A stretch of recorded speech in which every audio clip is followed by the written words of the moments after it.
Hello and welcome. This is Eagle Eye 621, and today we're going to be talking about breaking bedrock and getting on the nether roof. This bedrock breaking technique is for Java 1.16. It is backwards compatible up to Java 1.14 and a little bit further. I'll explain how to do that, but this is an update and an improvement on the 1.15 bedrock breaking techniques, some of which do not work anymore because of the explosion mechanics. So I'm going to have some links in the description to the timestamps below. First, we're going to talk about getting above the nether. Then I'm going to show you a 100% effective bedrock breaking if you have an auto clicker. I'll then show you how you can make this 100% effective even if you don't have an auto clicker. I'm going to end by talking a little bit about the older version to give some credits and to talk about why you would want to do this. Now, while you are scrolling down to click on the appropriate timestamp in the description, don't forget to also hit that subscribe button. Most of you are not subscribed, and it really does help the channel out a lot. So let's get started by figuring out how to get above the nether and the materials you're going to need. And they're in this chest right here. You're going to want a pickaxe that has some decent efficiency to clear netherrock very quickly. I'll have some links to some perfect tools. You're going to want some ladders. You're going to want a bunch of ender pearls, and you are going to want a torch or some other sort of marking block. It's always good to have food as well. And let's get these into the inventory. And what you're going to do is you're going to come to the top of the nether and you're going to dig around, and you're looking for something very specific. You're looking for a bedrock that has a Y value of 127. That is this right here, this targeted block. So you can see the one I'm looking at right now is at 124. So that's not good. So you keep on digging, you keep on looking until you find one that says 127. And there's one right over here that has 127. Now you're going to want to remember the coordinates of this, because when you go on top of the nether, everything blends together, so you don't want to lose track. You can see that this is negative 37, the 127 we were looking for, and the negative 9. So what you might want to do is just jot that into your text. That's negative 37, and then also negative 9. Now to get above that, and I'm going to switch into survival mode for this so you can see that this does work. What you're going to want to do is you're going to want to use ladders to get you all the way as close to the top as you can. So this is 126 right here. You can see that. And what you're going to do is you're going to hold the climb button. You can hold the jump button, or you can click on it rapidly. You're going to skip to your ender pearls, and you want to aim right about here and throw an ender pearl. You're going to phase through the top of the nether, and then you can just jump out or throw another one, as you can see. And even though we're wearing no armor, we took just a tiny bit of damage. Now, as I said, all of this looks very familiar, so what you're going to want to do is you're going to want to find the block that you just targeted, which again is our negative 37, negative 9. So let's look around for the negative 37, and then 9 is in one of these directions right there. So we're going to drop a little marker block so you can see that this is the bedrock that we want to break. And the last thing you want to do is come up here, break a bit of bedrock, discover it was the wrong kind of bedrock, and now you are stuck looking at a hole but then directly into another bit of bedrock you can't get through. So now what do you want to bring up here in order to actually punch a hole in the bedrock? So we can get rid of this and look into this chest right here, and this is the material that you are going to need. Now it's a good idea to bring along some flint and steel and some obsidian, and that's so that if anything goes wrong, you can build yourself a portal and jump back into the overworld so you don't end up stranded up here and then have to kill yourself or starve to death. And then you're going to want to bring these materials, and they're laid out essentially in the way in which you're going to make them. And that is 2 bits of TNT. You're going to want to bring 1 block of obsidian, a smooth stone, although this can be any solid block you would like, a lever, a trapdoor, and a regular piston. Now, I would advise bringing more than one copy, even though this is 100% effective. It's only 100% effective if you don't mess up. If you misclick, if you play something wrong, if you set something off, you're going to want to have more than one. So let's see how to do this. And this is with an auto clicker. This is the block we're trying to break. So we're going to put the obsidian right next to it. It does not matter what side you put it on. This will work in all directions. You're going to put your block, your solid block, on top of that. You're going to put your piston where this marker is, and you're going to want that facing up.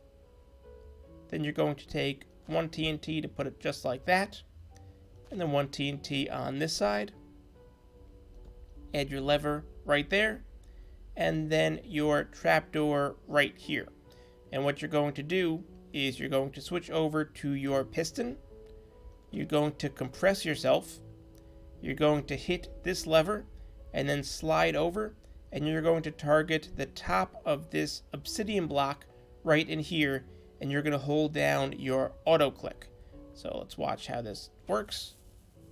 Hold down the auto click, and what happens now is that when we remove this, you'll see that we do have a hole in the bedrock. Now I can put that back and show you that this does work in the other directions. So we're going to put the blocks back like this, and like this. And for this one, we can even go into survival mode, just so you can see that even wearing, again, no armor, you're not going to die. You may take a heart or two of damage, but even with no armor, you're perfectly safe to do this. So we're going to activate the lever. Then we're going to hold down our auto clicker, targeting right there. You can see that time we didn't even take any damage.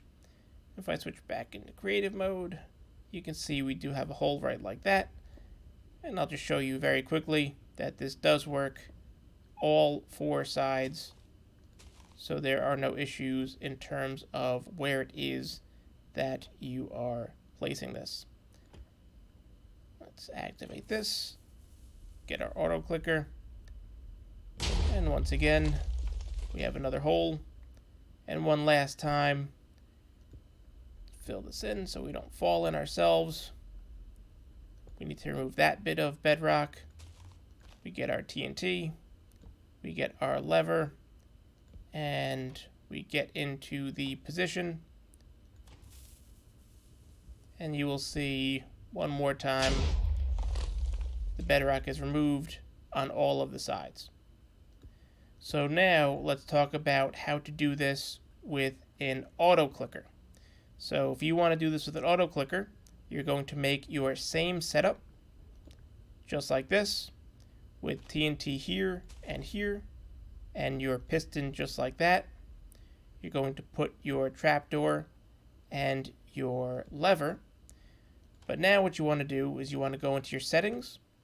So your controls, and you're looking for your item place, and you're going to rebind this. So instead of having it be the right button, we're going to change it to B. You may think that stands for Break Bedrock. What that stands for is subscribe to Eagle Eye. Sorry, not sorry. Now you can compress yourself by pressing the B key. And what you're going to do is after you activate this lever, you're going to put yourself in the same position, aiming just at the corner, so the front top corner of this obsidian, and you're going to hold the B key. So press it once, scoot over, and hold that key down. And you can see that we have, if I switch back into creative mode, we have the bedrock has been broken. We switch back the controls because I'm going to forget, and that's going to get a little irritating. And that's basically a bootlegged version of an auto clicker that you can do if you don't have access to an auto clicker. So that is 100% effective, and that will work all the time and in any direction. Now let's talk a little bit about some credits and the older version. And this is a version by Fallen Breath, and I'll have a link in the description to that video. And it's basically the same setup, but you'll note that when we try and do this in 1.16, it's not going to work. And that's because the way that the explosions have apparently been modified, although they haven't put that in any of the patch notes, this block is destroyed, as is the piston, if you try and place it off the piston before you can place your next piston. So when I do this again, and again now I am going to use the auto clicker, and I try and hold down the auto click, nothing was placed. So the 1.16 mechanics are different enough that you do need to be sure to place an obsidian block or some other block that won't be exploded. Put this back. That won't be exploded by that TNT, won't be destroyed, so that you do have time to place it in order to make the bedrock disappear. Once again, we can do this and go here, and you'll see this does work 100% of the time. Now, the reasons that you would want to come on top of the bedrock are for easy travel, for gold farms, for gas farms, a couple of things that I will put in the iCards and also in the description in case you're looking for them. Let me also take a moment to give a shout out and send you guys over towards Ray Works. If you have to make some bedrock disappear in a little bit more of a confined space, a little while ago I did a collab video with him and another YouTuber to show some other designs that do remove bedrock. In fact, this Fallen Breath design is also in there using the older method that didn't yet require the obsidian to be there. If you found this video helpful, I would appreciate a like. If you found it interesting, maybe even tell a friend or two. And for more videos like this, do be sure to subscribe. Let me also note that YouTube has given me a join button, so if you're interested in supporting me in that way, there are a couple of interesting perks for you to check out, and that button is right next to the subscribe button. Thanks for stopping by.